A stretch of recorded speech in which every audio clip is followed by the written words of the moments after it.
I suppose that when I say Naro Kotu, most of you would guess I was talking about some exotic delicacy, or maybe some holiday resort in the Far East.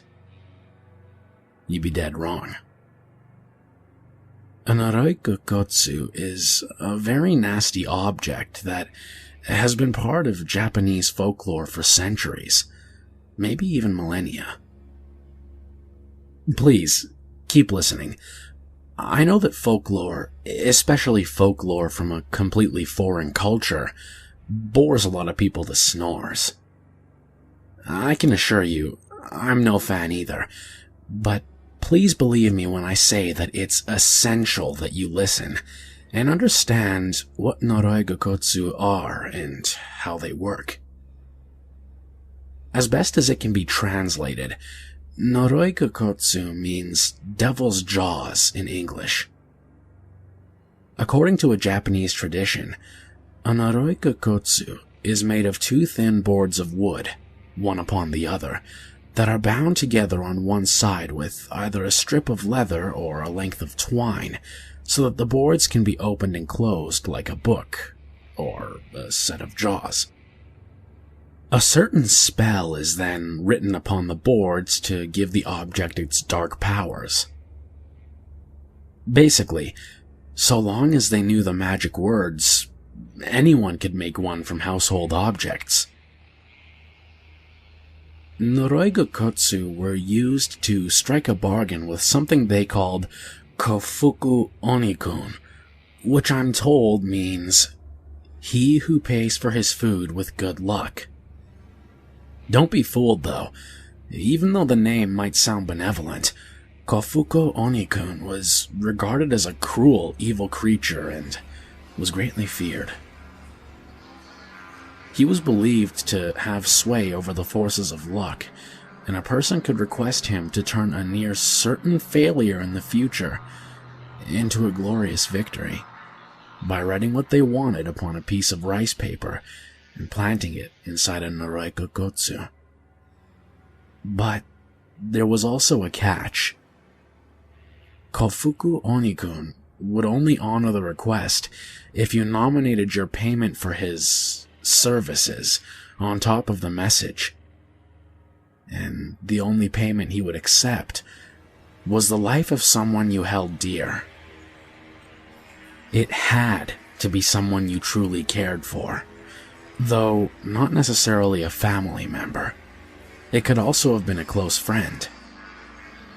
If you named someone who you didn't care for, or even someone you actually wanted to die, somehow the Kofuku Onikun would know, and the wish wouldn't be granted. But if the Kofuku Onikun approved of the nominated payment, then the person who made the wish would be blessed with the best possible look in whatever manner they'd asked for the Kofuku Onikun to help them with. After that, the nominated victim would mysteriously disappear, almost entirely without a trace. The worst part of the story is that after it had claimed its prize, the Kofuku Onikun would leave a souvenir outside the front door of the person who made the wish. Sometimes it was the victim's bloody clothing, or some other personal effect. But more often than not, it was part of the victim's remains. Some people believe that it did this to traumatize the person who'd made the wish, to remind them of the terrible fate they'd placed upon their loved one. Others apparently think it was more like the Kofuku Onikun leaving a receipt behind for the person who made the wish, acknowledging that it had received its payment and that their business was concluded. Either way, making a Naro Kotu and striking a bargain with Kofuku Onikun were forbidden practices in Japan, punishable by death. So once the deal was done, the person who had committed the crime would usually destroy all the evidence, the Naro Kotu, and whatever traces of the victim had been left upon their doorstep. Even if you're into old monster legends, I'm sure you're probably just listening to this and thinking that it's probably just some old superstitious garbage. Well, a few days, hell, probably even a few hours ago, I would have agreed with you. But not anymore. I can't tell you too much about who I am or how I know what I know. What I can tell you is that I have connections in the missing person turned homicide investigation of a teenage boy somewhere in the Midwest. About a year ago, in the lead up to Halloween, there was this meme going around with a picture showing the top of a skeleton, the skull, neck, and shoulder blades. People would forward it on MMS's, tweets, and the like with simple messages like, "Happy Halloween," or "Boo." You might have gotten one yourself. Eventually, the meme found its way to somebody with a bit of knowledge about anatomy, and they realized that the skeleton in the picture was awfully realistic. They reported it to law enforcement, but it would be weeks before the report made it through the bureaucracy to a medical examiner who verified that the image did indeed warrant some kind of an investigation. The medical examiner was convinced that the skeleton was indeed the genuine article, but of particular concern to her was the pinkish tone of the bones and the trace amounts of what appeared to be blood and flesh still on it. What also concerned her were a series of scrape marks that could be seen on the bones when the photo was examined at high resolution.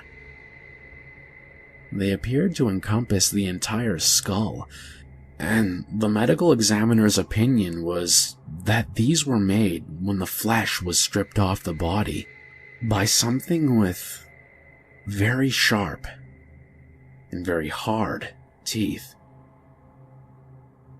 There seemed to be no legitimate reason for a photo like this to be circulating amongst the public. Law enforcement determined that it was either a leaked crime scene photo or evidence to an as-yet undisclosed crime. They considered that the photo might have been taken by some callous private citizens, red asshole kids, who'd found a dead body, photographed it, published it online, and never even bothered to report it to the cops.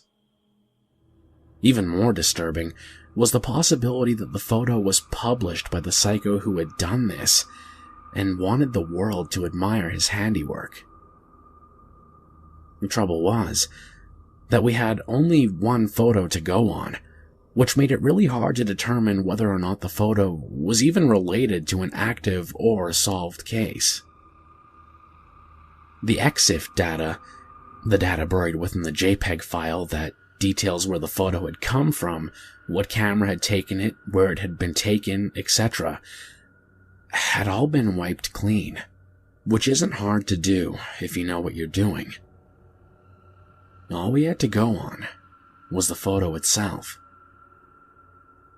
I won't bore you with the technical details, but suffice to say that the computer forensic techs made a thorough sweep of the National Crime Scene Photo Database and determined that the photo didn't pertain to any case in the digital archives. Several other analyses were run on the photo, but the one that paid off was the facial reconstruction simulation. A piece of software that scans the photo of the skull and determines what the guy would have looked like if he was still alive.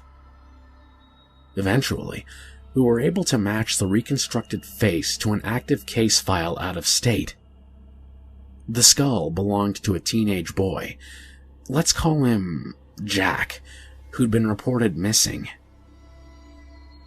While the photo itself was being investigated, the meme was also being examined. We were charting its course back from the concerned citizen who initially reported the image to the police to the first person who'd ever sent the image. It wasn't easy, as the meme leapfrogged back and forth across several popular messaging services along its way. Just over a week after the victim's identity was confirmed, we were able to determine who had started the meme. We'll call her Jill. What was of immediate interest to law enforcement was that Jill's name was already on record in Jack's case file. She was apparently a school friend of his, and one of the last people to see him alive. A warrant was issued for Jill's cell phone, and she was brought in for questioning. Right away, there was something odd about the situation. The cell phone's built-in camera was of far lower resolution than the photo. The phone was thoroughly analyzed, and an MMS was recovered containing the skeleton photo. But while the phone had a definite record of receiving the message, it was later discovered that Jill's service provider had no record of ever transmitting the MMS to her. Another weird thing was that the sender ID for the MMS didn't contain any numbers. It only contained Unicode Japanese kanji characters. This is technically impossible. The way the system is set up, the phone should only be able to log a series of numeric digits into the sender ID field. The characters in the sender ID field spelt out Anata no Shitoake. This isn't someone's name. The text translated it and discovered that it roughly means your employee or your business partner. Under interrogation, Jill recalled receiving the MMS. She said that the message kind of creeped her out, especially because it came from an unknown sender, which is what the messaging software told her, because it wasn't able to interpret the invalid sender ID. But because it was close to Halloween, she assumed that one of her friends sent it as a seasonal thing, and so she forwarded the cool, creepy photo on, starting the meme. According to the MMS's timestamp, she received it only a few hours after Jack was last seen, but Jill claimed she never linked the message to Jack's disappearance in her mind because at the time she received the MMS, she didn't even know Jack was missing. The detectives grilled Jill for over 3 hours, but when she began to get really upset, her father ended the interview, and without harder evidence, the detectives couldn't hold her. The tech who analyzed the phone, well, let's just say that he's very good at his job, and he didn't give up on the mystery of how this phone could have received an impossible MMS that its service provider had no record of ever sending. He dug deep into its software, looking for an explanation. Eventually, he came upon a curious anomaly embedded in the phone's firmware.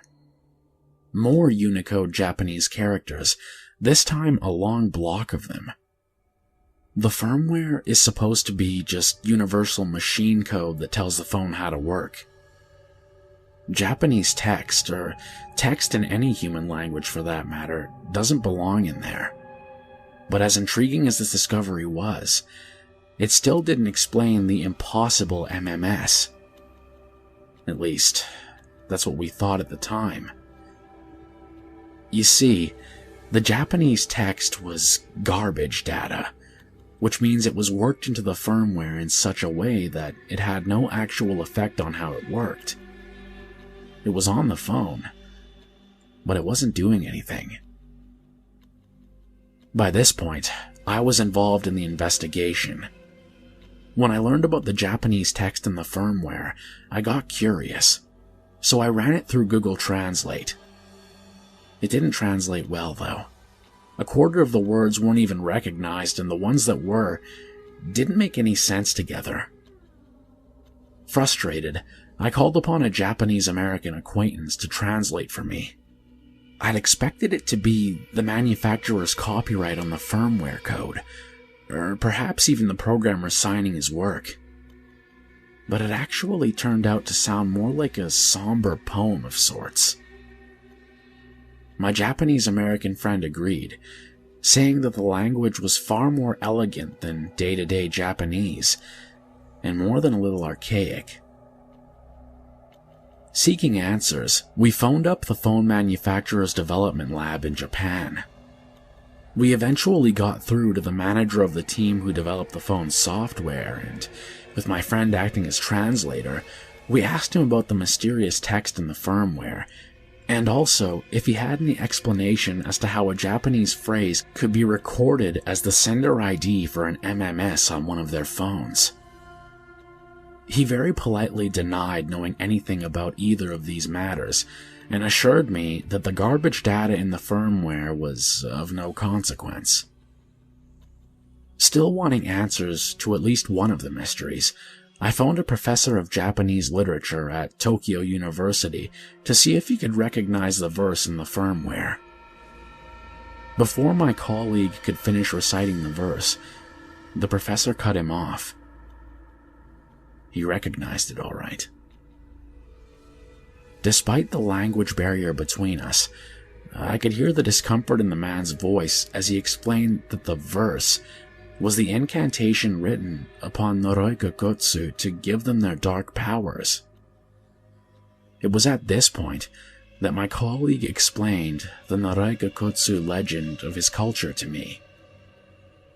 He knew the story well, he just had never heard the actual incantation used to create one. Until now. While it was all quite educational, it really didn't get us anywhere in terms of the investigation. But I kept thinking about the problem of the MMS, and eventually I had this crazy thought. The fact that Jill had received a photo of Jack's remains was eerily similar to the part of the Naro Kotu legend, where the monster would leave behind some proof of his victim's death. I suppose, just for fun, I skimmed through the rest of the case notes to see if there were any other parallels between the murder and the Japanese legend. I almost wish I hadn't.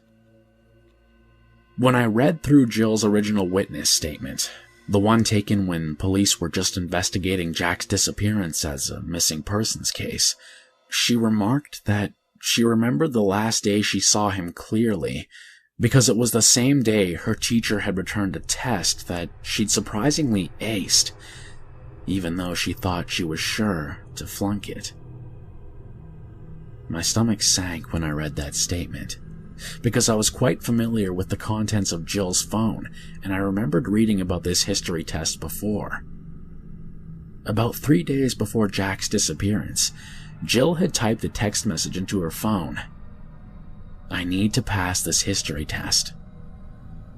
Jack's name was marked at the top of the message as the intended recipient. The similarities between the old stories I'd been hearing and the murder were suddenly clear as day. Jill had a phone which, for some reason, contained an old Japanese spell that was used to summon a monster. She typed what could be interpreted as a demand for a good history mark into the phone, with her close friend's name on the message. And just like in the stories, Jill aced her test. Jack disappeared without a trace, and Jill received a sick memento of his death. If you'd pointed this out to me at the time, I would have chuckled and said, "Yeah, it is a weird coincidence, isn't it?" I wanted to believe that that was all it was. I really did. But deep down, in that hidden, doubting Thomas part we all have, that doesn't completely trust modern rationality to be our salvation, I was frightened. Then, a couple days ago, which was about a week after I'd called the phone manufacturer, I received a package in the mail. There was no return address, but the postmark was from Osaka, Japan. Inside, there were a heap of papers. On top of the stack was a cover letter explaining what the package contained. It was written in bad English, although I was able to get the gist of what it was saying. The sender didn't identify themselves, but it's clear that they must work for the manufacturer of Jill's phone, and that they were aware that I'd been asking questions about the hidden text in the firmware. There was a guy on the development team. Smart, but a real emo loner type. Not the shy kind of loner. The crazed gunman in the making kind. People would try to be friendly and reach out to him, and he'd stare daggers at them. For whatever reasons, this guy had issues. Shortly before the phone series went into production, the guy hung himself. My informant believes that before he died, the guy implanted the hazardous spell into the phones as his ultimate screw you to the world. Within a few months of the phone's release, somehow the company's executives got wind that there was a problem with them receiving disturbing MMSs that the phones seemed to be generating themselves. The company began to investigate the problem quietly themselves, secretly querying all the active phones remotely. They found scores of incidents where a phone had a record of an incoming MMS from Anatano Shituake, your business partner, containing a single JPEG file. Most people who had received these messages had subsequently deleted them, but in several dozen cases, the JPEGs were still on the recipient's phones, and they were retrieved by the company. An upgraded version of the firmware, with the incantation removed, was developed but ultimately never implemented because it was discovered that the phones kept rejecting it. The guy who put the incantation into the firmware had also rigged it so that it would never allow itself to be overwritten. 2 months before Jack's disappearance, the company abruptly terminated their investigation. By this time, they were aware of nearly 800 instances of MMSs being received from Anatano Shituake. A spokesperson agreement was made that the problem was unsolvable, and that their best course of action was to simply turn a blind eye. Everyone involved in the informal investigation was forced to sign a non-disclosure agreement. Orders were issued to destroy all the records, but my anonymous contact managed to keep copies of them, which he or she has sent to me. It's taking me a while to get through the documents they sent me, as most of them are written in Japanese. But luckily, their list of the phones that received an Anatano Shituake message was written in regular digits. I ran all the American numbers on that list through our database, and all of them, every single one, belongs to somebody who was questioned in relation to a missing person case that began within days of them receiving that message. But that's not the worst of it. The worst of it is that my contact also sent me printouts of all the images they could salvage that turned up during the manufacturer's investigation. They're all just like the photo of Jack's remains. A realistic skeleton grinning into the camera, covered in the scrape marks left by whatever sharp-toothed nightmare stripped them of all their flesh. I don't have access to the advanced software that synthesized an accurate face for Jack's skull. At least, not the kind of access that allows me to use it without answering a lot of difficult questions first. But I scanned the photos and overlaid them with Photoshop onto the case photos of the missing person associated with their recipient. I admit, I'm no expert, but as far as I can tell, every one of those skulls fits perfectly inside the face of one of those missing people. I can't tell you the name of the manufacturer involved, or the name of the phone series involved. Suffice to say, they're a well-known company, and the phone series is quite popular. I wish I could tell you more, but if I do, I have no doubt that the company will have this warning suppressed as defamation, and that can't happen. The word has to get out, and I figure that half a warning is better than no warning at all. There's a common series of phone out there, with an evil curse marked inside them. Hell, you may well be carrying a Naro Kotu in your purse or pocket. Even if you aren't, someone who cares about you may be. So please, be wary of typing out what you wish for, or hope for, or even think you need. But most of all, be especially careful of whose name you place on those messages, because you just may be sending them into the devil's jaws. Spread the word.